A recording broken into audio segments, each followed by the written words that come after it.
s6x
Hello, hi, and welcome to Bedside Takeover at Drift Radio.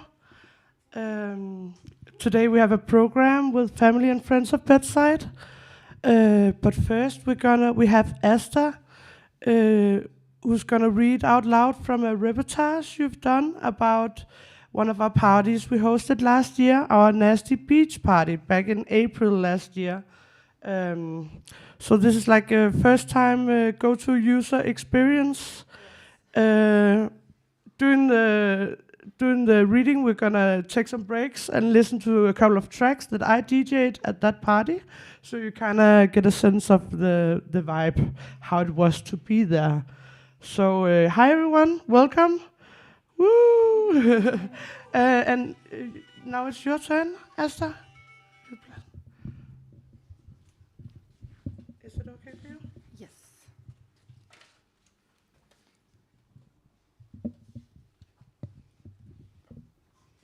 Hello. My name is Asta Dea, and I'm a writer, and I'm nervous.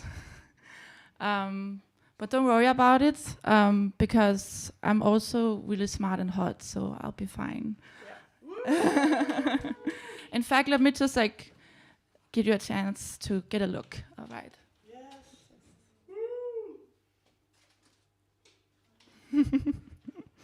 All right, and now for the smart part, because you can be both. Okay. The odyssey of my first sex rave.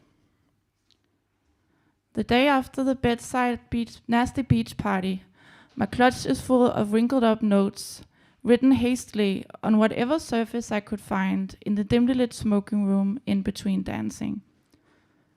Scribbles so chaotic that they circle each other in vortex-like spirals. All my written down impressions from the night press themselves into each other like black holes of ink on the paper. What I chose to write down during the progression of the party does not always make sense, and yet sometimes it makes complete sense. midnight, DJ algorithm, spanking cube by the go-go cage, but also red balloon heart reflecting the disco lights on the deep end, making it look like wet meat. The results of reporting from a party while you party yourself will surely give results that are interesting. So let's dive into the deep seas of my first sex rave. Pre-party. I've been to a rave and I've been to a sex club, but never a combination of the two. My friend who is my +1 for this party is new to sex raves as well. This event has a dress code, beachwear and sweaty skin. So we are meeting up before the big day to prepare our outfits. A lot of important questions are discussed at this fashion council. Is it like a swinger club where the dress code dictates guests to only be in underwear, or more like a normal dress code in the clubs, but with a theme? Or is it like a weird in-between like raves in Berlin? But not only how to dress, but how much we should be dressed is still the question. Normally, if I wear what I truly want to at a party, it means that I have to put some mental energy aside, budgeted exclusively for dealing with people's reactions and monitoring the safety of the situation. Knowing me very, very well, my friend knows that this is what I'm referring to when I say, I just want to be a worry-free slut. When we were in our late teens and students of the same writing class, we had an inside joke that was to suddenly yell, "Free yourself!" This was a signal to just move your body however you feel like, shaking it, throwing it around, not thinking about how you looked. A decade later, at this outfit prepping session, do our individual courage make each other feel braver as well? We look at each other, and then the atmosphere of the room shifts. We seem to think at the exact same time, fuck it, fuck all the rules. The event is hosted by Bedside, a norm-critical queer porn collective who make explicit content, sex education, play parties, and a porn magazine. The door policy prioritizes queer people. There is a code of conduct with very clear and concrete do's and don'ts regarding what is consent and overall respectful and inclusive play and party behavior. And there is an awareness crew present to make sure everyone feels safe. If there ever was a safe occasion to wear whatever you want, this is it. So we just start having fun with it. And now the things on this meeting's agenda are, it would be so fun to just show ass. And should we match in this color? We end up twinning in metallic green, which makes us feel like a duo of alter egos. I pregame for this special party by spending the not so special weekday evenings leading up to the event, designing and sewing my outfit. I hand sew 2 recycled pieces of lace and beachy pearls and stones together, creating a sand-like textile. I have this vision of looking like I've already been at the beach all day, wearing nothing but a bikini, the sand sticking to my body, in all the places my skin touched the sand while laying down. Hair messy and stiff from the salt water and sun, body glittery from all the sand crystals sticking to my bare, warm skin. Making this design become a glamour magic ritual in itself. With every shiny pearl and tiny seashell I sew into this garment, I feel my confidence grow. In my mind, I do not only decorate the garment, I decorate my body. The fantasy materializes, and I can already see myself and feel myself on a hot and crowded dance floor, looking like I was birthed by the sea like Venus. Sweat from all the dancing forming saltwater pearls on my already sparkling body. Before we leave for the club, I kiss my reflection in the mirror. The lipstick mark of self-approval is the final act of this glamour magic ritual.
dance with me?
p.m. My friend and I arrive at Den Anden Side, the venue for tonight's event. DJ Algorithm let us in by the back door. She's wearing a pink, glittery cowboy hat and a big smile, and gives me and my friend a tour of the place. Den Anden Side is in the basement of Palace, the candy-colored castle of a building. And if Palace looks like something from a pastel fairy tale, then the cavernous, industrial-looking basement of Den Anden Side is definitely Disney After Dark. The rooms are divided by curtains of transparent plastic, the same thickness I imagine industrial-sized condoms would have. The dreamy pink light from the playrooms seeps through the net curtains. Black, easy-to-clean pleather on all the sitting furniture. DJ Algorithm points out during the tour that they even have sponsored loops and condoms. I see how the loop is in single-serve packaging like ketchup with takeaway food.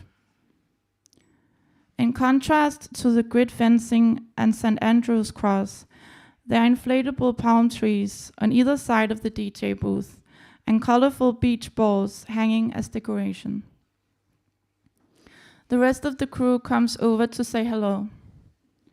It is clear that they are friends as well as colleagues. DJ Shaka gives me, my tour guide, a lollipop shaped like a pussy.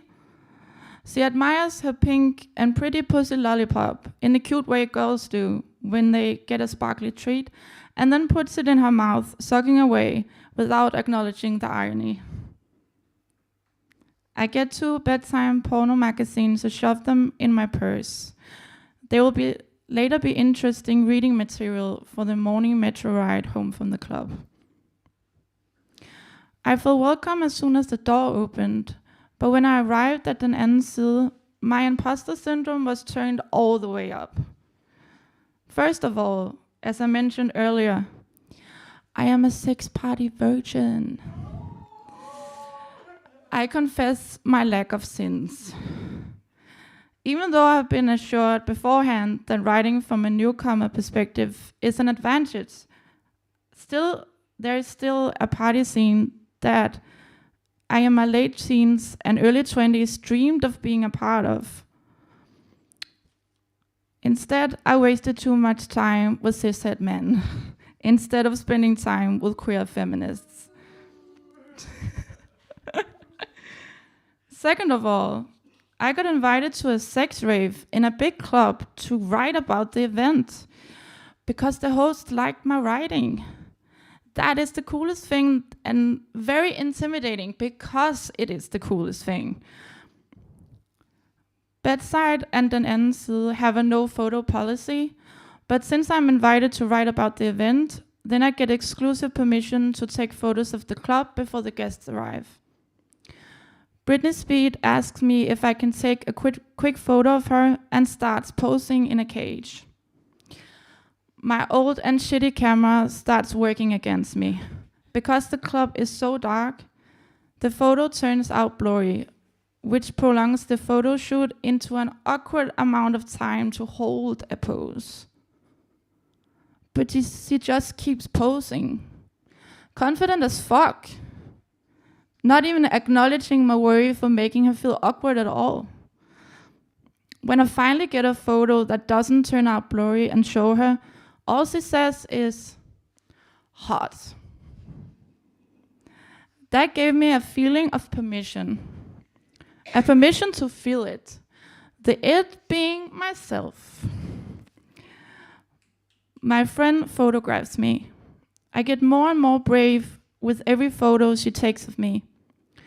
Getting into the campiness of the whole situation, I start out with having my friend take a tourist-style photo of me in the bushes of the playroom, next to the bucket of lube, looking like a journalist out in the wild. Then I make sure to get a nice photo of my ass in my see-through beach goddess outfit. If this party is a beach party, then I am the whole beach, bitch. I am the guest list because I can write. That is the coolest thing to ever happen to me as a writer, so let's party. Me and my friend go to the bar and get a drink to cheer with, and then the doors opened. 11:10 p.m. People are slowly arriving. The tags on the walls glow silver in the green light of the smoking room. Cigarette ash like beach sand along the stitches of the pleather sofas. My friend and I are sitting here, letting ourselves arrive mentally as well as physically after running around being nervous. We start to get in the mood, sharing silly squirting stories with each other. A friend group in the other corner is talking about Botox, buttholes, and scrotox. In another corner, some friends of all genders share the same lip gloss and hype each other up for a great night. The crew comes and passes out glow stick bracelets among the guests. Wearing one means that you're open to meet new people. My friend and I go back into the main room, the glow stick bracelets floating around us like flirty fireflies in the darkness of the club. The club guests are rocking beach bodies of all shapes and sizes. I spot a lot of fuck the binary polyester and latex outfits. People wearing fishnet, no matter the kind of tail they want to catch out of all this fish in the sea. lots of bare butt cheeks, and creative styles of nipple coverage. My personal favorite being muscle gays wearing triangle bikini tops like a circuit-style harness. Neon and tropical prints and nonchalant nudeness, and people dressed to the nines, feeling like tense.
Midnight.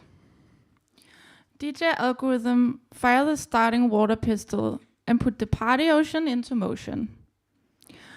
One of the other DJs come over to the DJ booth and lights up her smoke while she plays her set in a body rocking induced concentration. She is now wearing a sassy pink sun visor, the club lights warm and colorful. A blown up beach ball gets thrown around among the people dancing. Somewhere, someone is blowing soap bubbles. The guests are releasing more and more of the burden of everyday stress and letting the sea take it. The waves of the beach are flowing through us. The gathering of people swim together like a shoal of fish. It is so nice to not get any extra attention just because I'm less covered up in terms of clothing.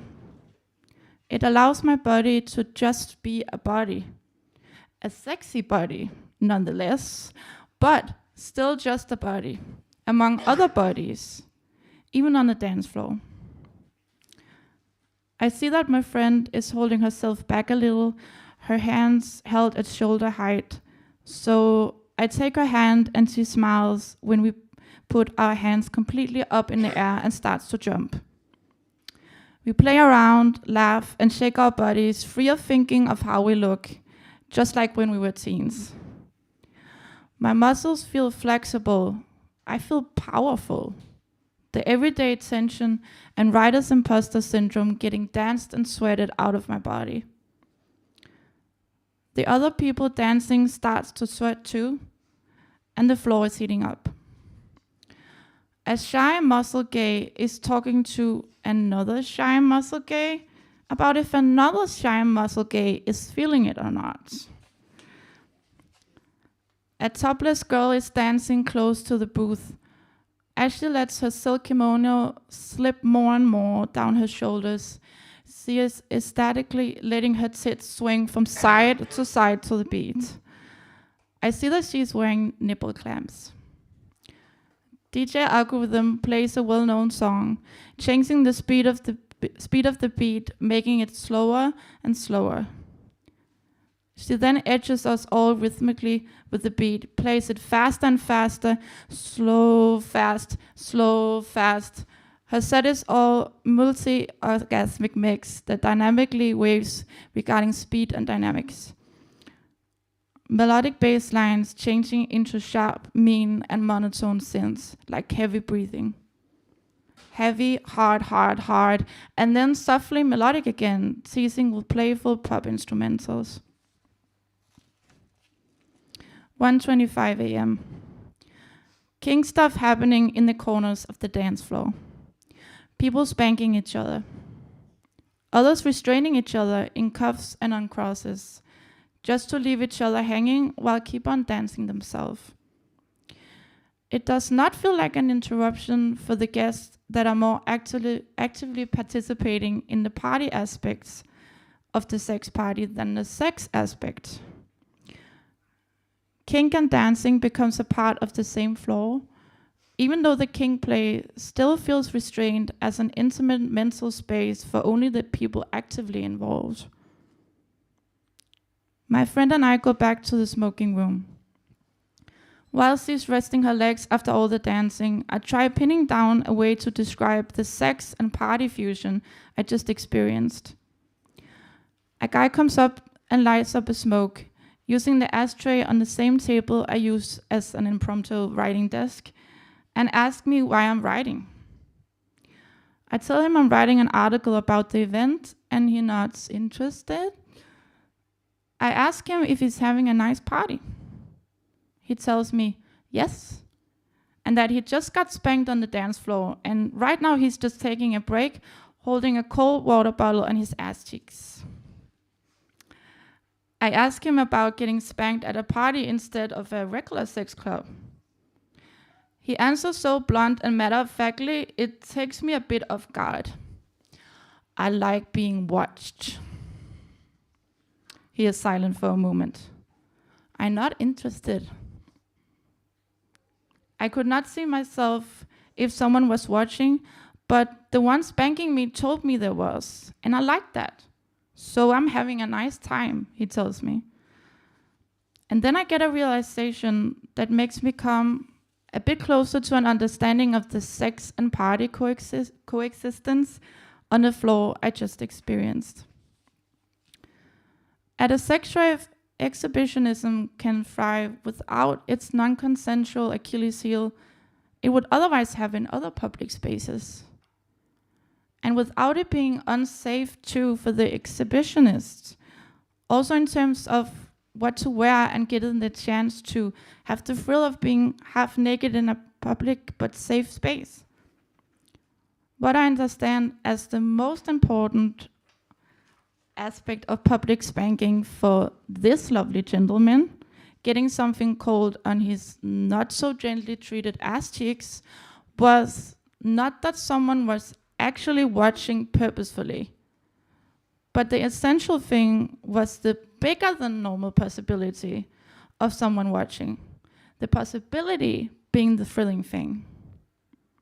I thought it was actually quite beautiful, the way it made the exhibitionism consensual. Everyone attending the party knew beforehand that stuff like this could happen in their view of vision. Still, there is no pressure on anyone to participate in whatever physical or mental play space that somebody might have together on the floor next to other people dancing. Just like people on the floor can dance with themselves or with their chosen dance partners while also being a part of a big dancing crowd. At this party, it is all just rhythm. The music, the dancing, and the spanking. This is a party for the worry-free sluts.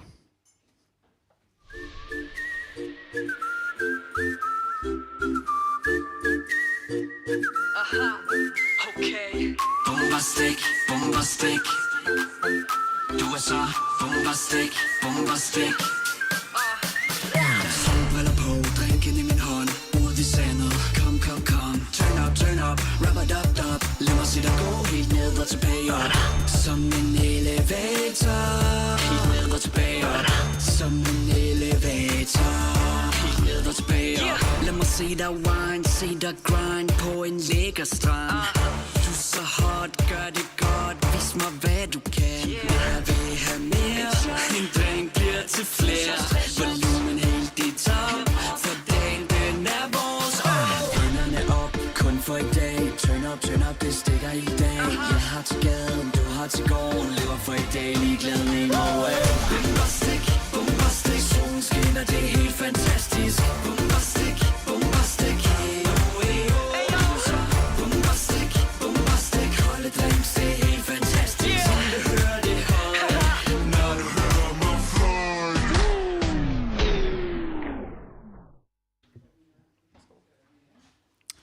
3 a.m.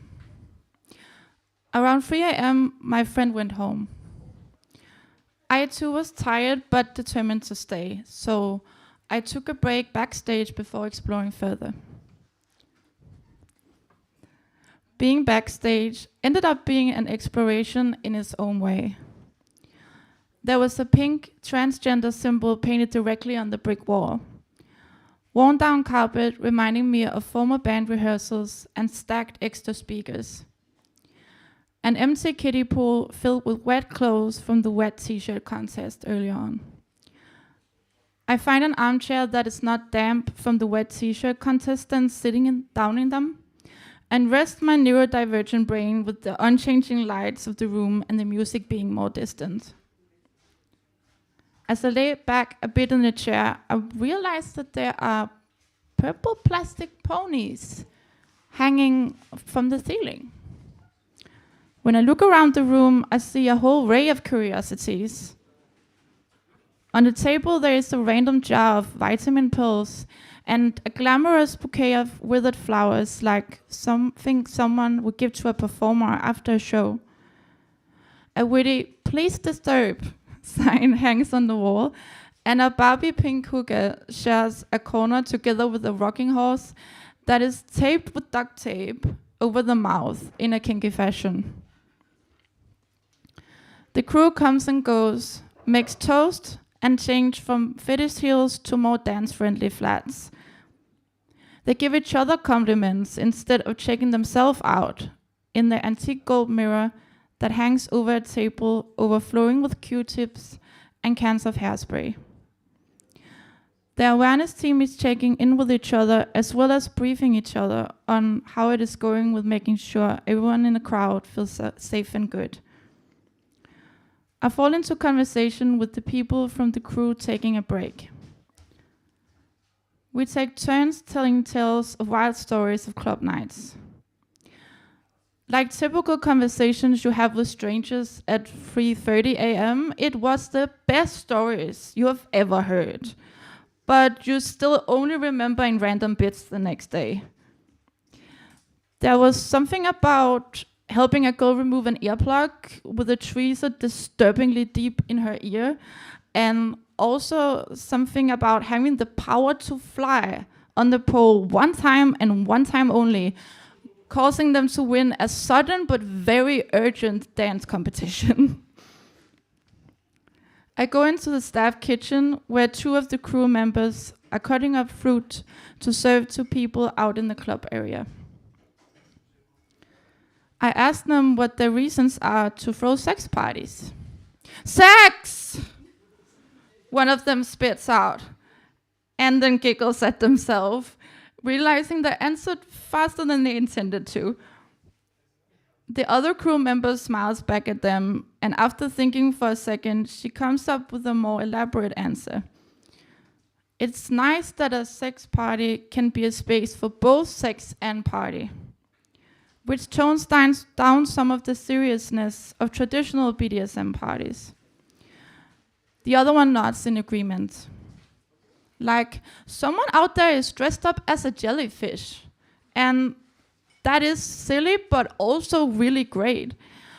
It makes it easier to enter the space when it's not too serious. I understand deep in my queer, camp-loving soul. Dressing up within a theme, there is an element of serious silliness, but also silly seriousness. And dressing up is fun, and so is sex.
"4:50 a.m.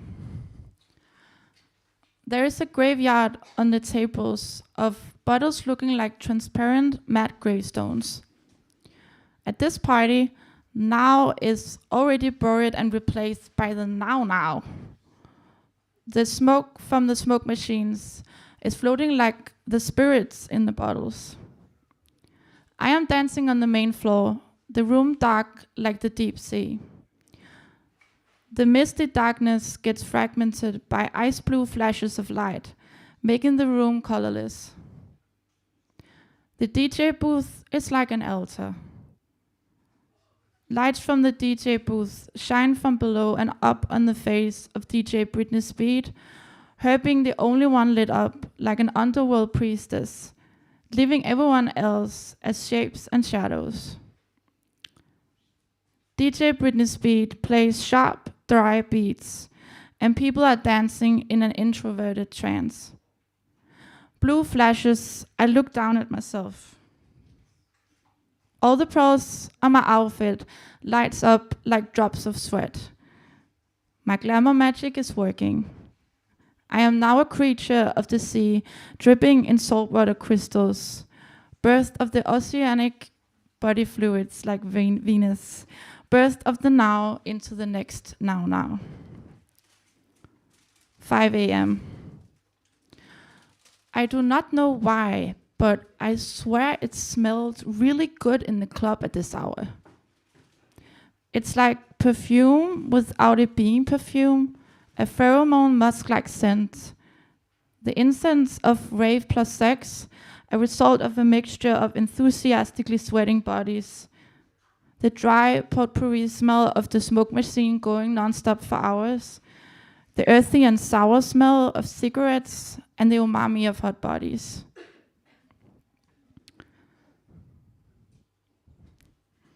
A couple here and there in the smoking room is kissing.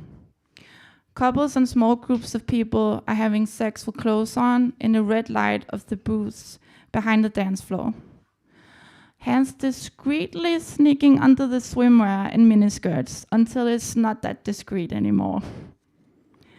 Grinding pop art silhouettes, everything in red and black, fistnet-like sketches of people getting tangled into each other. only hiding behind the thick auditory veil of loud techno. It feels to me like these tangled limbs emerge from the walls of the club themselves, like if the corners of the club came alive. It feels natural, yet still not something so fluid that I feel like an involuntary part of it. I see it while not seeing it. I do not feel the need to actively ignore anything to avoid feeling like a part of the intimate space that exists in between the active participants. I thought it might be a bit overwhelming for me if people had sex outside of the playrooms, but it just didn't. It actually made me feel happy and present in myself and my body in a way that was new to me. 5:23 a.m. On the small floor of the deep end, there is me and 4 or 5 other people. We all dance in stupid ways like at an after party. Here is room for big, slow moves, body movements like swimming. The room is like an aquarium, the disco lights turning the smoke in the room into smudged out watercolor in red and blue and green. A metallic, shiny dolphin balloon swims in the water of the disco lights. Spacey 80s synths, the disco ball makes sparks of reflections in the surface of the water smoke. I am dancing, flowing, delightfully liquefied from the lack of sleep. 5:57 a.m. Black lights on the main floor. DJ Ida Aya has a bitch face like only a model can have. Her whole strands out like antennas. She's serving ice-cold minimal house with pumping semi-psychedelic beats, so aggressive that they beat everyone's muscles tender and compliant. In the black light, everyone's eyes look neon green. Eyes like weightless discs floating in the darkness. Pump, pump, pump. Now we are in space. Eyeballs are the neon moons. Our bodies stay on Earth and go, goes, heavy from side to side, nodding heads like a march. The beat makes me forget how tired I am, until my exhaustion hits me like an asteroid and gets me hurling towards Earth and eventually traveling home as well. Post-party.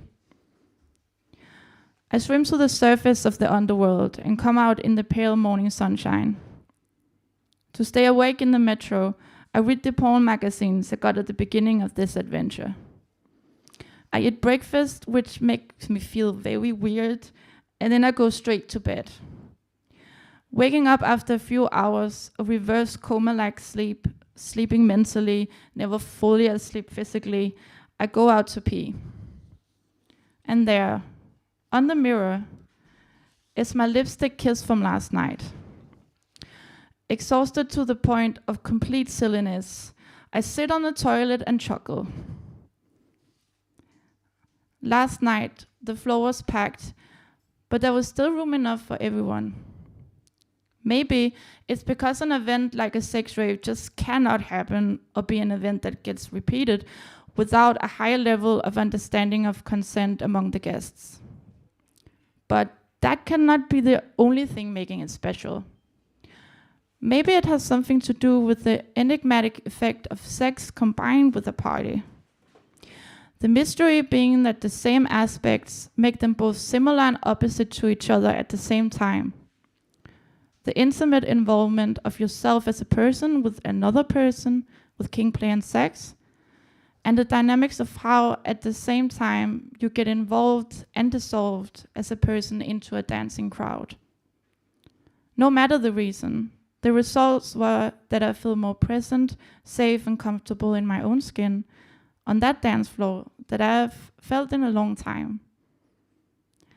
Last night I felt so free and confident. It was like I had given myself lipstick stamps of approval all over. Thank you.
love.